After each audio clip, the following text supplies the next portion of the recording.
Start!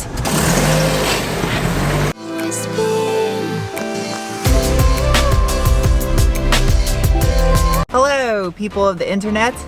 It's your favorite sitting in the front seat of a Chevy Silverado, Sarah here. That's a new one. Anyway, today I'm starting out the video, it's a vlog video, looking for a shop. Finding commercial space online is actually really tricky. Like, there's no real good search place to search for it on the internet. I found a bunch more on Craigslist. So, I'm with Charlie. Say hello. Hello, everybody. That's a Charlie. Some of you may remember him from my older videos. They taste like a rubbery strawberry that kind of has an odor of a fart. That just does not sound anywhere near appetizing. When I first started Mr. Dose. But yeah, he's kind of game on the idea of sharing some shop space with me as well. So there's 1,200 square feet available in here for $900 a month. Really? According to online, yeah. Really? There's 2 of them at 1,200 and 1 at 1,000 square feet. 1,200 square foot. My garage right now is 20 by 25. How many square feet is 20 by 25? 20 by 25. It's like 500 square feet. So it would be more than double my garage now. I can fit 2 cars in my garage now. So it's like almost 4 cars, maybe 5 cars in there. Yeah. So yeah, that's what we're gonna do today. We're gonna try to find some shops and an update on the project Focus, because I needed a fabricator, and that just so happens that there's a fabric cobbler.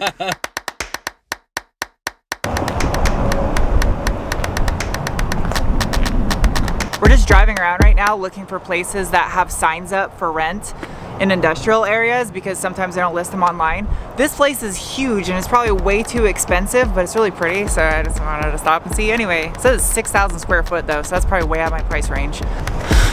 Yeah, that place is gonna be way too big. Really? Ideally, I'm trying to find a place that's under 2,000 square foot, because I don't see needing any more space than that. And predominantly, I'm going to be the one parking cars in there, since Charlie does heavy equipment repair. But every once in a while, he'll need some space to work on some stuff or fabricating projects. But this place is massive, and the whole building is for sale. So, what color would you call that? Faded pumpkin? Peach? Yeah. Depressed peach. It's cute though. I feel like we're headed to Sketchy Methville right now. I don't know if I necessarily want to shop in Sketchy Methville. Definitely have to say, driving around and looking for shops is way better than trying to find them online. Trying to find them online is a crapshoot. But just driving around these industrial areas is kind of working, but still haven't found anything yet. This area is kind of sketchy, but this little shop is for rent. It's just a tiny garage door and the building's huge. That's pretty dope. It is. I like that BMW. Hello, Sir Codsworth. It's been a while. It's been a hot minute. Decided I'd work on this thing because I ordered a bump steer gauge for the MR2 so I could measure the bump steer on that thing before I do an alignment on it to make sure everything is dialed in parts wise. That way I don't have to get 2 alignments. Makes sense, right? Start! Good little car. This thing fires right up every time.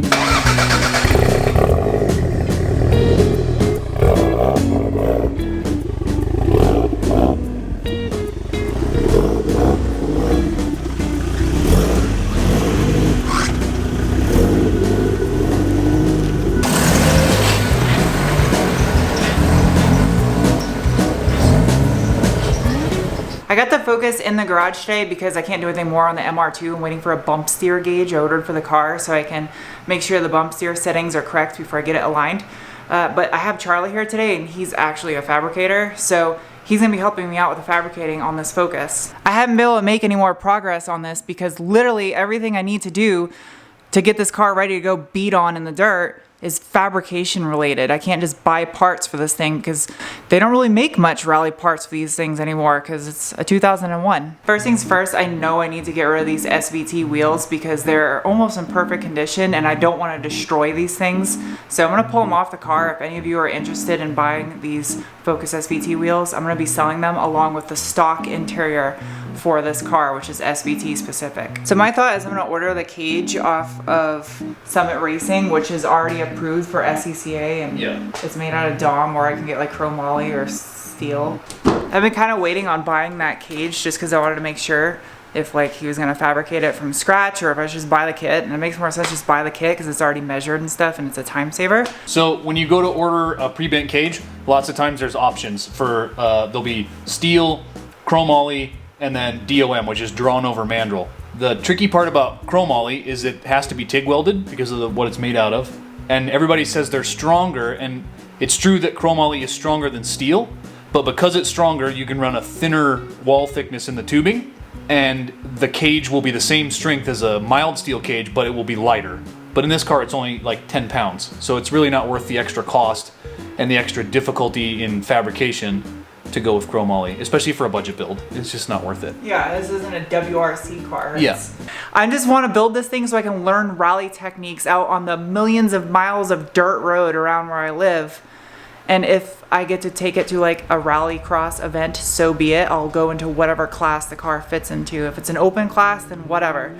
But safety stuff, I will make sure it's done per spec, like SCCA or rallycross spec. So with the cage, there's going to be a door bar that comes from about the sill or the belt line, and it goes down to the floorboard where your feet is. And a lot of times that interferes with these big bulges in doors. Oh. So you're gonna have to go with like a flat aluminum sheet for a door panel. And those are nice too because if you're wearing like racing gloves and stuff, some of this stuff is hard to manipulate.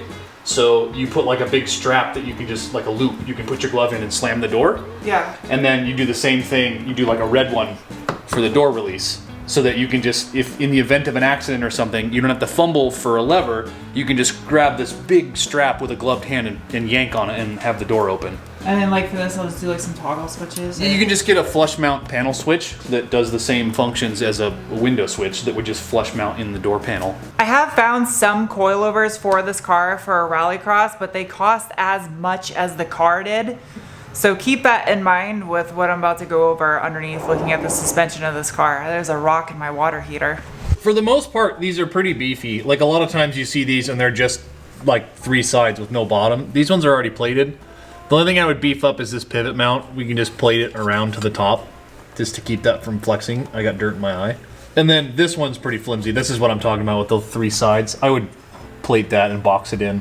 Okay. Other than that, it's pretty beefy. I was looking at this and kind of thought maybe it should take some strengthening. If you look at the way this is designed, the suspension in the general, the trailing arm, this is only ever in compression or like extension. It's never side loaded, right? Because that's what these are for.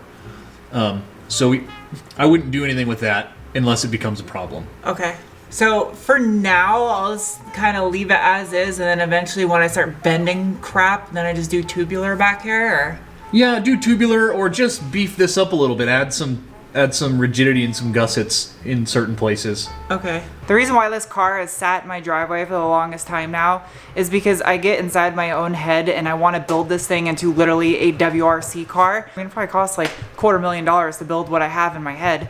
So I'm gonna do this the most cost-effective method possible, and when something starts to suck, then I will upgrade it and address it at that point in time. It's all about smiles per dollar. That's true. You know, like, you can still get a lot of enjoyment for not a whole lot of money. And this is still not gonna be cheap. I mean, I'm probably gonna have 10, 15 grand wrapped up into this thing just doing it this way. As far as race cars go, though, that's cheap. There's so many Black Widow webs everywhere. Ugh. I wanted to use that, what is it called? HDPE? Oh, HDPE? Yeah, plastic for under the car. Density polyethylene? But underneath here, because I don't know. I have the factory header right here. Obviously, I can't use plastic near that because it'll melt. So I don't know what I should do under here. Part of the problem, too, is this radiator core support is like tin foil. Oh. So that's going to get demoed in short order. Somebody's already bent it up on a parking curb. So what you're going to need to do is make tabs and weld to the actual chassis of the car and bring a tube down here to protect that, so that the tube gets hit and not the core support. And then off that you could build an aluminum skid plate that covers the exhaust and the oil pan and the transmission, and just attach it back here to the main engine cross member, because this is a really, really strong part of the car.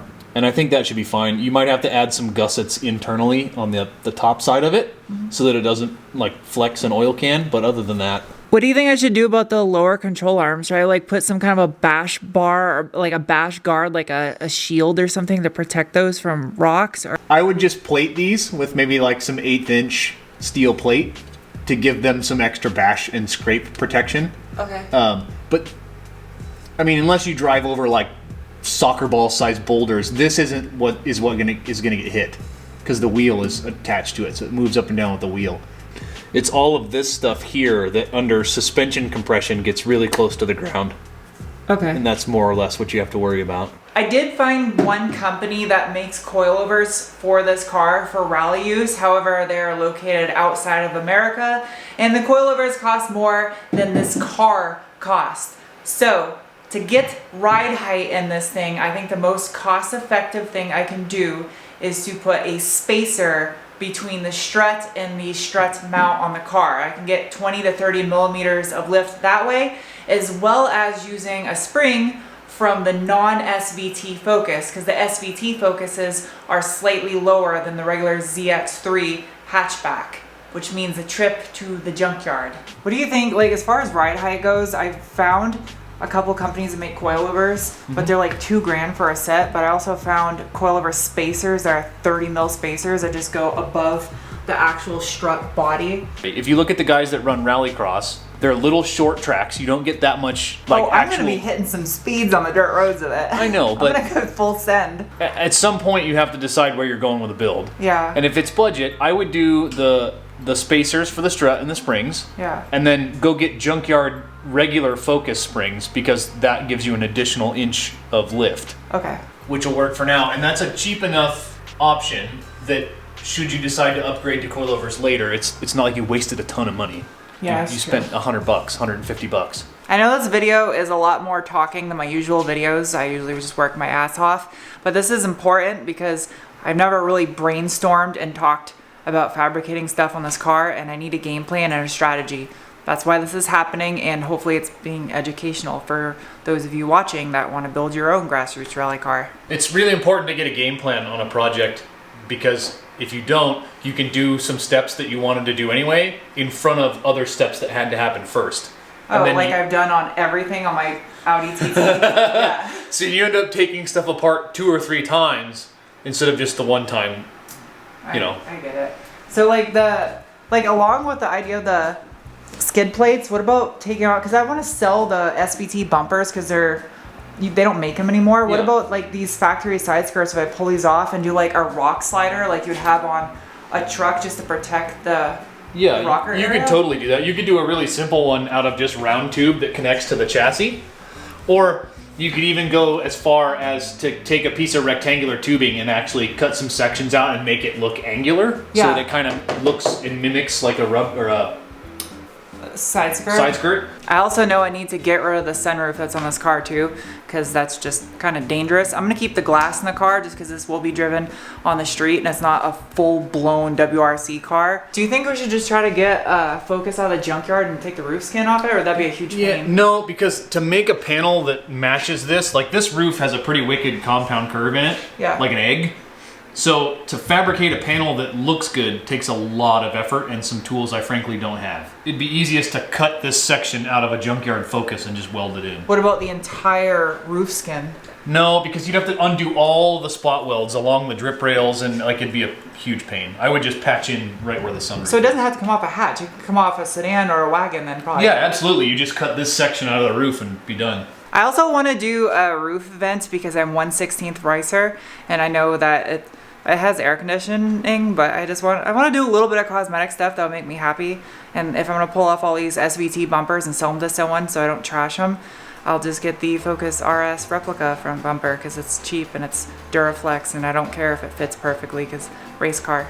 With that said, comment below on anything you think that I should purchase as far as what we've gone over in this video. Keep budget in mind, and I will get ordering parts right now because this project is happening. It's not gonna sit in my driveway anymore. Okay? Thank you for watching, and I'll see you soon with another video.